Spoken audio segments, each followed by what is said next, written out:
ഓം ശ്രീ മഹാദേവി നമ. നമസ്തേ. ആനന്ദഭൈരവി ആസ്ട്രോളജിയിലേക്ക് എല്ലാവർക്കും സ്വാഗതം.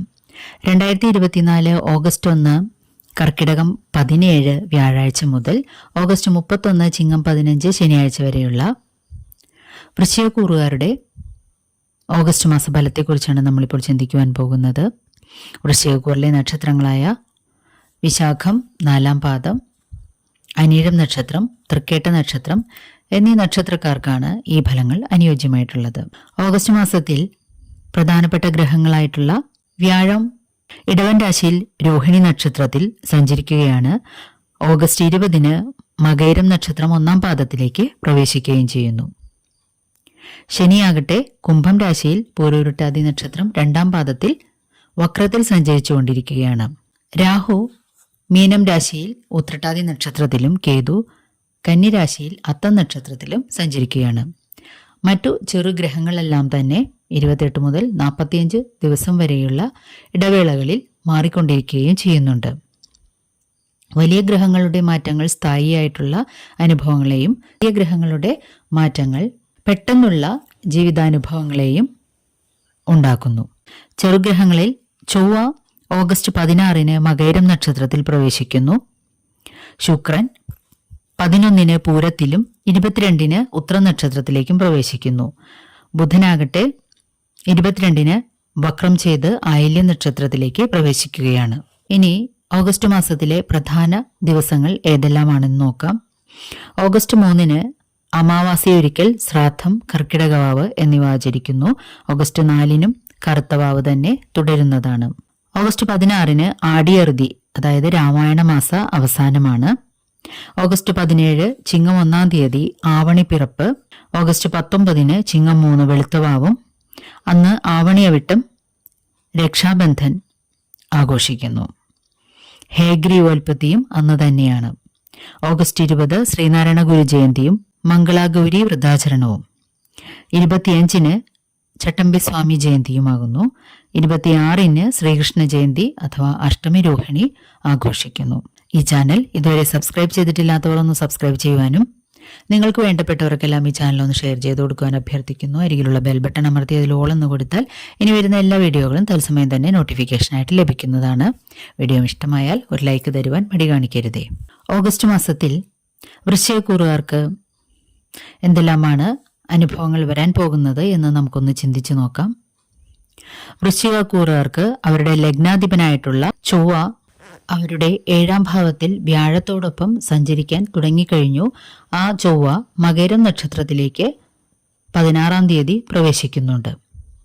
അപ്പോൾ വ്യാഴവും ചൊവ്വയും കൂടിയിട്ട് 7-ാം ഭാവത്തിൽ നിൽക്കുന്നതുകൊണ്ടുള്ള ഗുണഫലങ്ങൾ അവർക്ക് തീർച്ചയായിട്ടും ലഭിക്കുന്നതാണ്.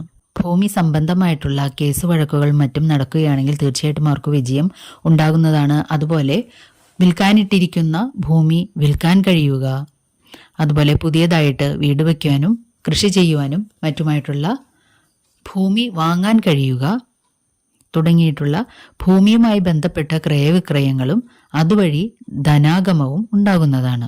വിവാഹ സംബന്ധമായിട്ടുള്ള കാര്യങ്ങളിൽ നേരിട്ടുകൊണ്ടിരുന്ന തടസ്സങ്ങൾ അവർക്ക് ഈ സമയത്ത് മാറിക്കിട്ടുന്നതാണ്. ഉന്നതമായ നിലയിൽ നിന്നുള്ള വിവാഹബന്ധങ്ങൾ അവർക്ക് വന്നുചേരുന്നു. അതുപോലെ പ്രണയങ്ങൾ സാക്ഷാത്കരിക്കുവാനുള്ള സമയം കൂടിയാണിത്. പോരാത്തതിന് പുതിയ പ്രണയബന്ധങ്ങളിൽ ഏർപ്പെടുക തുടങ്ങിയ കാര്യങ്ങളും ജീവിതത്തിൽ സംഭവിച്ചേക്കാം. മനസ്സിന് ഇഷ്ടപ്പെട്ട രീതിയിലുള്ള അല്ലെങ്കിൽ മനോസങ്കല്പങ്ങൾക്ക് ഇണങ്ങിയ ഒരാളെ അവർ കണ്ടെത്തുക തന്നെ ചെയ്യുന്നതാണ് ഈ സമയത്ത്. മുടങ്ങിക്കിടക്കുന്ന വീടുപണി പുനരാരംഭിക്കുക, വീട് വാങ്ങുക, വീട് വയ്ക്കാൻ സ്ഥലം വാങ്ങുക തുടങ്ങിയ കാര്യങ്ങളും, വർക്ക്ഷോപ്പിലും മറ്റും കൊടുത്തിരുന്ന വാഹനങ്ങൾ പണി കഴിഞ്ഞ് പൂർത്തിയായി നിങ്ങൾക്ക് തിരിച്ചു കിട്ടുക, അതുപോലെ സെക്കൻഡ് ഹാൻഡ് വാഹനങ്ങളും വാങ്ങാൻ കഴിയുക, പുതിയ വാഹനങ്ങൾ വാങ്ങാൻ ഉദ്ദേശിച്ചവർക്ക് അതും ഈ സമയത്ത് സാധിച്ചു കിട്ടുന്നതാണ്. അതിനുവേണ്ട ധനാഗമം അല്ലെങ്കിൽ ലോൺ മുതലായവ നിങ്ങൾക്ക് അനുവദിച്ചു കിട്ടുന്നതാണ് ഈ സമയത്ത്. ചിരകാലമായിട്ട് മാതാവിനെ അലട്ടിക്കൊണ്ടിരുന്ന പല ദോഷങ്ങളും അല്ലെങ്കിൽ പല രോഗങ്ങളും വിഷമതകളും മാറിക്കിട്ടുന്നതാണ്. അതുപോലെ സഹോദരങ്ങളുമായിട്ട് ഏതെങ്കിലും തരത്തിലുള്ള തർക്കങ്ങളോ ബുദ്ധിമുട്ടുകളോ ഉണ്ടായിരുന്നെങ്കിൽ അതെല്ലാം മാറി രമ്യതയിലും സന്തോഷത്തിലും കലാശിക്കുന്നതാണ്. പോലീസ്, പട്ടാളം തുടങ്ങിയ മേഖലകളിൽ ജോലി ചെയ്യാൻ ആഗ്രഹിക്കുന്നവർക്ക് അല്ലെങ്കിൽ ആഗ്രഹിച്ചിട്ടുള്ളവർക്ക് അതിൻ്റെ ടെസ്റ്റുകളും ഇൻ്റർവ്യൂകളിലും അറ്റൻഡ് ചെയ്യുവാനും വിജയം കരസ്ഥമാക്കുവാനും കഴിയുന്നതാണ്. റാങ്ക് ലിസ്റ്റിൽ ഉള്ളവർക്ക് ജോലിയിൽ പ്രവേശിക്കാനും സാധിക്കുന്നു. ഷെയർ മാർക്കറ്റുകളിൽ മറ്റും ഷെയർ ട്രേഡും മറ്റും ചെയ്യുന്നവർക്ക് ഈ സമയത്ത് കുറച്ച് ആശ്വാസകരമായിട്ടുള്ള അനുഭവങ്ങൾ ഉണ്ടാകുന്നു. അവർക്ക് ലാഭങ്ങൾ ഉണ്ടാകുന്ന സമയം കൂടിയാണിത്. പക്ഷേ കയ്യിൽ വരുന്ന ധനം അനാവശ്യ ചിലവുകളോ ആഡംബരത്തിനോ വേണ്ടി ചിലവഴിക്കാതിരിക്കുവാനും മറ്റും പ്രത്യേകിച്ചും ശ്രദ്ധിക്കേണ്ടതാണ്. വിദേശ രാജ്യങ്ങളിൽ ജോലി ചെയ്യുവാൻ ആഗ്രഹിച്ചിരുന്ന വൃശ്ചികക്കൂറുകാരുടെ സന്താനങ്ങൾക്ക് അതിനുള്ള അവസരങ്ങൾ വന്നു ചേരുന്നതാണ്. ടെസ്റ്റുകൾ, ഇൻ്റർവ്യൂകൾ മുതലായവയിൽ അവർ വിജയിക്കുകയും ജോലിയിൽ പ്രവേശിക്കുവാനോ അല്ലെങ്കിൽ ഉന്നത വിദ്യാഭ്യാസത്തിനു വേണ്ടി ആ നാടുകളിലേക്ക് പോകുവാനും സാധിക്കുന്നു. അതിനെ ചൊല്ലിയുള്ള തടസ്സങ്ങളും മറ്റും മാറിക്കിട്ടുന്നതാണ്. മാത്രമല്ല, വിദേശ രാജ്യങ്ങളിൽ കഴിയുന്നവർക്കും ഈ സമയത്ത് അനുകൂലമായ സമയമാണ്.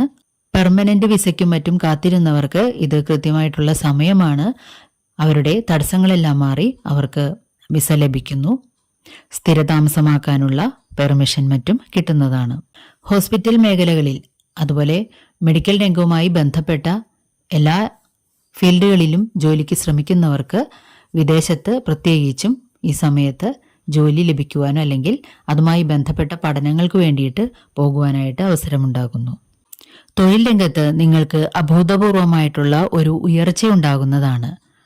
നിങ്ങളുടെ നൈപുണ്യം വർദ്ധിക്കുകയും അല്ലെങ്കിൽ നിങ്ങളുടെ നൈപുണ്യം മറ്റുള്ളവരാൽ പ്രശംസിക്കപ്പെടുകയും അല്ലെങ്കിൽ നിങ്ങളുടെ ആത്മാർത്ഥത, നിങ്ങളുടെ എക്സ്പീരിയൻസ്, നിങ്ങളുടെ അറിവ്, കഴിവ് മുതലായവ മറ്റുള്ളവർ ശ്രദ്ധിക്കുകയും പ്രകീർത്തിക്കപ്പെടുകയും ബഹുമാനിക്കപ്പെടുകയും ചെയ്യുന്നൊരു അവസരങ്ങൾ ഉണ്ടായേക്കാം. വിദേശങ്ങളിലുള്ളവർ നാട്ടിലേക്ക്, സ്വന്തം ദേശത്തേക്ക് വിരുന്നു വരുവാൻ അല്ലെങ്കിൽ വിദേശത്തുള്ളവർ നാട്ടിലേക്ക് ഹ്രസ്വകാല സന്ദർശനത്തിനായി വരുവാനിടയുണ്ട്. ലീവിനും മറ്റും അപേക്ഷിച്ചിരിക്കുന്നവർക്ക് അത് സാങ്ഷനായി കിട്ടുവാനായിട്ട് ഈ സമയത്ത് സാധ്യത കൂടുതലാണ്. പ്രമേഹ സംബന്ധമായിട്ടോ ഹൃദയ സംബന്ധമായിട്ടോ അസുഖങ്ങളുള്ളവർ ഈ സമയത്തൊന്ന് പ്രത്യേകിച്ചും ശ്രദ്ധിക്കേണ്ടതാണ്. ഇനി താൽക്കാലിക ഗുളികസ്ഥിതി ഫലമനുസരിച്ചിട്ട് ഏതെല്ലാം ദിവസങ്ങൾ നല്ല കാര്യങ്ങളിൽ നിന്നും വിട്ടിൽ നിൽക്കണമെന്നും ശ്രദ്ധിക്കണമെന്നും നമുക്കൊന്ന് ചിന്തിച്ചു നോക്കാം. വൃശ്ചികക്കൂറുകാർക്ക് 6, 13, 20, 27, 28 എന്നീ ദിവസങ്ങൾ അത്ര ശോഭനമായിരിക്കുകയില്ല. പനി, ജ്വരം മുതലായവ പിടിപെടാനോ അല്ലെങ്കിൽ മാനസികമായിട്ടുള്ള ചില്ലറ അസ്വസ്ഥതകൾ എന്തെങ്കിലും ഉണ്ടാകുവാനോ ഈ സമയം സാധ്യതയുണ്ട്. ദമ്പതികൾ തമ്മിലും പ്രണയികൾ തമ്മിലും ചില്ലറ കലഹങ്ങളോ പിണക്കങ്ങളോ ഈ ദിവസങ്ങളിൽ ഉണ്ടാകുവാൻ സാധ്യതയുണ്ട്. അതുപോലെ തന്നെ ബിസിനസ് ചെയ്യുന്നവരുമായിട്ടും കസ്റ്റമേഴ്സുമായിട്ടും മറ്റും പിണങ്ങാതിരിക്കുവാൻ പ്രത്യേകിച്ച് ദിവസങ്ങളിൽ ശ്രദ്ധിക്കേണ്ടതാണ്. ദീർഘയാത്രകൾ പോകാതിരിക്കുകയോ അല്ലെങ്കിൽ പ്രധാനപ്പെട്ട ഡോക്യുമെന്റുകളിൽ ഈ ദിവസങ്ങളിൽ ഒപ്പുവയ്ക്കാതിരിക്കുകയോ ചെയ്യുന്നതും നല്ലതായിരിക്കും. 4, 5, 11, 12, 19, 26 എന്നീ ദിവസങ്ങളിൽ ധനപരമായിട്ട് ചില്ലറ നഷ്ടങ്ങൾ വന്നേക്കാൻ സാധ്യതയുള്ളതുകൊണ്ട് ധനപരമായ ഇടപാടുകൾ ശ്രദ്ധിച്ച് മാത്രം കൈകാര്യം ചെയ്യേണ്ടതാണ്. വിദേശ രാജ്യങ്ങളിൽ ജോലി ചെയ്യുന്നവർക്കും ഈ ദിവസങ്ങളിൽ വളരെയധികം ശ്രദ്ധ ഉണ്ടാകേണ്ടതാണ്. അവർക്ക് ധനപരമായിട്ട് മാത്രമല്ല ഡോക്യുമെന്റ് സംബന്ധമായിട്ടും മറ്റും ശ്രദ്ധ പുലർത്തേണ്ടതാണ്. അതുപോലെ പനി, ജ്വരം മുതലായവ വരാതിരിക്കുവാനും ശ്രദ്ധിക്കേണ്ടതാണ്. 1, 8, 16, 23, 30 എന്നീ ദിനങ്ങൾ സന്താനങ്ങൾക്ക് ചില്ലറ അസുഖങ്ങളോ അസ്വസ്ഥതകളോ ഉണ്ടാകുവാനും അതുപോലെ വിദേശ രാജ്യങ്ങളിലേക്ക് പോകാൻ ശ്രമിക്കുന്നവർക്കും ഈ ദിവസങ്ങൾ അത്ര നന്നായിരിക്കുകയില്ല. അതുപോലെ വയറ് സംബന്ധമായിട്ടുള്ള എന്തെങ്കിലും അസ്വസ്ഥതകളോ അസുഖങ്ങളോ ഈ ദിവസങ്ങൾ വന്നേക്കാൻ ഇടയുണ്ട്.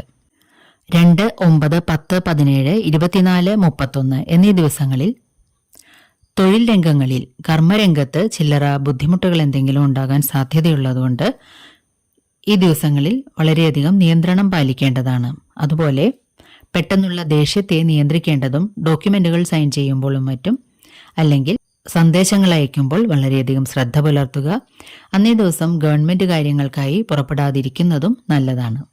ദോഷങ്ങളുടെ പരിഹാരാർത്ഥമായിട്ട് നിങ്ങൾ ചെയ്യേണ്ടത് സുബ്രഹ്മണ്യ ക്ഷേത്രത്തിൽ ചൊവ്വാഴ്ചകളിൽ ദർശനം നടത്തി തന്നാലാവുന്ന വഴിപാടുകൾ നടത്തുക. മഹാവിഷ്ണു ക്ഷേത്രത്തിൽ സഹസ്രനാമാർച്ചന, തുളസീദള സമർപ്പണം, താമരമാല സമർപ്പണം തുടങ്ങിയവയും, സർപ്പത്തിങ്കൽ മഞ്ഞൾപ്പൊടി, എണ്ണ തുടങ്ങിയവ സമർപ്പിക്കുകയും ശിവങ്കൽ ശ്രീരുദ്രമന്ത്രത്താൽ അഭിഷേകവും മഹാമൃത്യുഞ്ജയ മന്ത്രം കൊണ്ട് പുഷ്പാഞ്ജലിയും നടത്തുന്നതും ഉത്തമമായിരിക്കും. വീഡിയോ ഇഷ്ടമായാൽ ഒരു ലൈക്ക് തരുവാൻ മടി കാണിക്കരുതേ. നന്ദി, നമസ്കാരം.